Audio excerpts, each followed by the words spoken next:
How you doing, everybody? I know it's been quite a long time since I put up a video here online, and it's definitely been a lot longer since I made a recent pickups video. I think the last one I did was back when I went to that retro gaming convention back in Cleveland over the summer, so I'm definitely long overdue to make another one. I think I managed to find a good chunk of the stuff that I've picked up between then and now. I mean, at least I have all the important stuff. I mean, there's probably like one or two games I'm missing that I couldn't remember that, if I got that at the convention or if I got that after the convention, so who cares? I mean, I have most of the important stuff here that I wanted to show off to you guys, so here we go. Here's my first pickups video in quite a long time, so let's go ahead and just dive right into it. Alright, the first thing I'm going to show you guys, this isn't exactly retro game related, but it's got a retro game theme to it, that's for sure. I wanted to make a video unboxing of this thing, but I decided against it because, who wants to watch me, ramble on opening a box, So I didn't end up doing that, but I knew I was going to make a video about this sooner or later, so I'm going to use that time now to talk about this. Anyway, this is a 3DS XL that's retro NES themed. This was exclusive to GameStop, and I pre-ordered it as soon as I found out that they were making these. I mean, even though I already have two other 3DSs, I have the Gold Zelda edition, and I also have the launch Cosmo Black version. But as soon as I found out about this, I could not help myself. I had to get this, just because I love the 3DS. It's pretty close to being my favorite handheld of all time. I think it's got a lot of great games. But on top of that, this is retro NES themed, and I think it's so cool that Nintendo is, listening to their fans, and they're giving them, a lot of their retro fans something that they really, really wanted. I mean, at first I thought that this would be just a cheap little sticker that they put on top of the 3DS XL, but it's not. It's actually kind of embossed in the plastic, which is pretty cool. And I don't have the actual console itself, down here, so I can't really show you what the console itself looks like.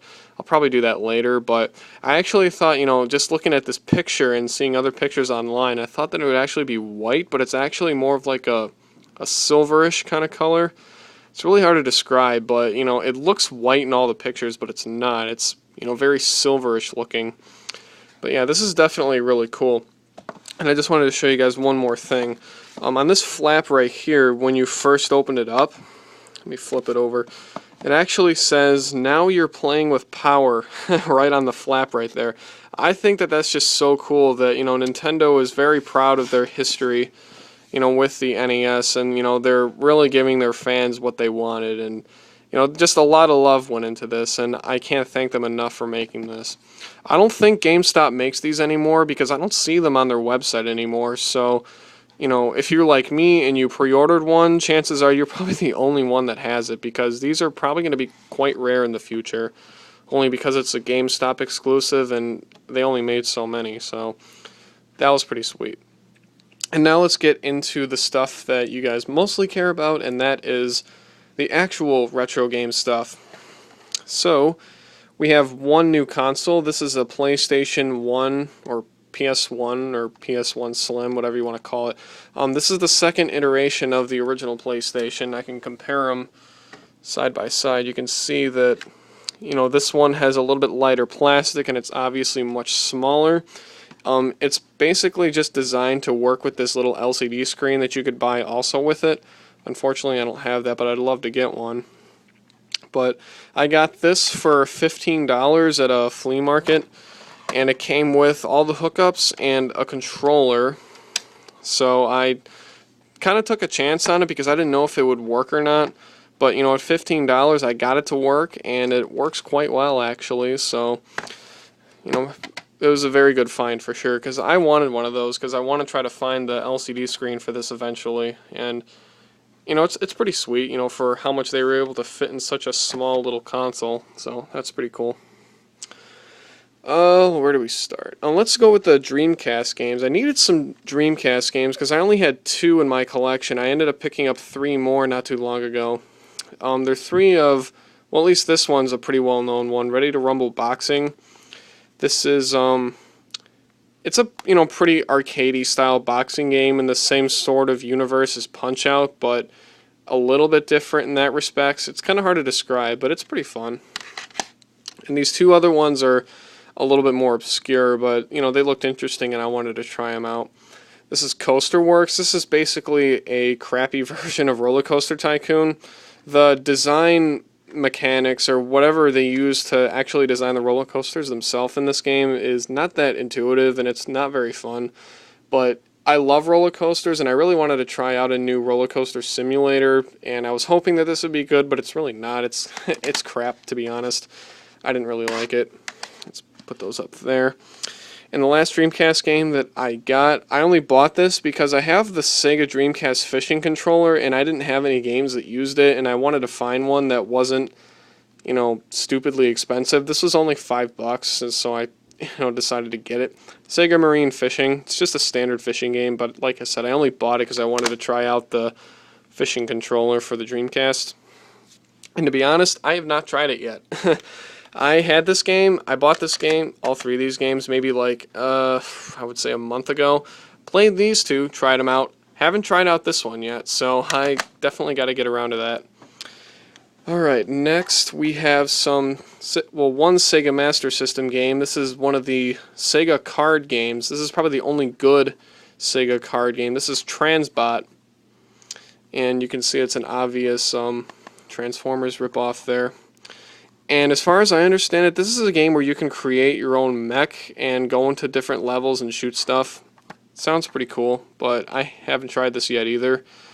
I mean, I only really bought it because it was another Sega card game that I didn't have, and it was actually the only good one as far as I know, so that was the only reason why I got it. Let's get into Game Gear. I got these Game Gear games at the same flea market where I got that PlayStation. These are only $1 a piece, and they're, pretty okay games, actually. We have Super Monaco GP, we have Columns, and the first Sonic the Hedgehog. I had the second one. I didn't have the first one for Game Gear, so I decided to get that. So yeah, Game Gear, whoopee. Nothing too special, but, it was cheap, so I wanted to get it anyway.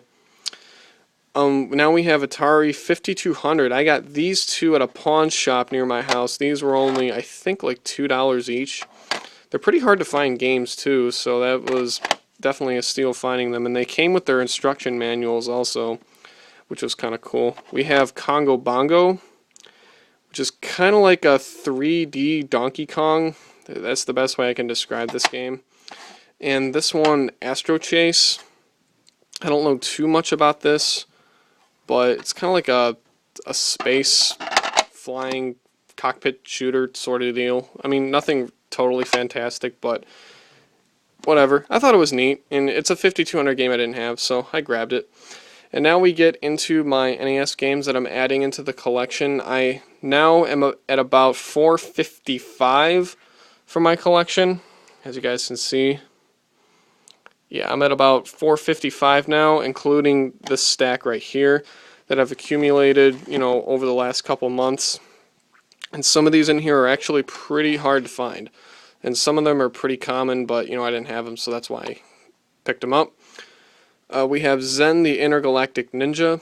This is a pretty okay action game by Konami. I know a lot of people really like this game, but I just thought it was okay. I only really bought it because it was rare, but other than that, I didn't really care too much for it. We have Where's Waldo. Everyone knows that game kind of sucks. Win, Lose, or Draw. This is based off the game show. Yeah. We have Total Recall with a huge freaking rental sticker on the side.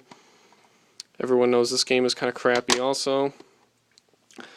We have Mickey's Safari in Letterland. I bought this off Amazon about a week ago. Saw it for a pretty good deal. I only got this for $10, so thought that was a pretty good deal. It was actually the first NES game I bought on Amazon, believe it or not. So, yeah, I'm a little behind on the times. Most of the time I get my games at flea markets or pawn shops or something. Anyway, Knight Rider. It's a pretty common game. I didn't have it, so I bought it. Same thing with this one. The Chess Master. Also came out on Commodore 64 as far as I understand it. And these two games I just recently got today. These are a little bit tough to find, especially this first one. This game took me forever to find it. This is Bases Loaded 4. I really wanted this because I really wanted to complete my Bases Loaded series, and it took me forever to find this. I couldn't even find it at that Cleveland game convention over the summer. You know, it's really, really hard to find. It's kind of a crappy game. I looked up some gameplay on YouTube before I recorded this video, and it looks pretty freaking ugly. The graphics look terrible. But now I have the complete Bases Loaded series, so that's always good. And the last game here, which has the exact opposite expectations for me, we have Power Blade. I looked up gameplay of this and I heard a lot about this game too, and it looks great. It looks a lot like Batman for the NES, you know, in the sense that you're throwing this boomerang around at enemies and you can switch different weapons, but kind of has like a Metroid style / Mega Man style to it. Kind of hard to describe, but it looks great. I can't wait to try that out. And that is it for my NES games.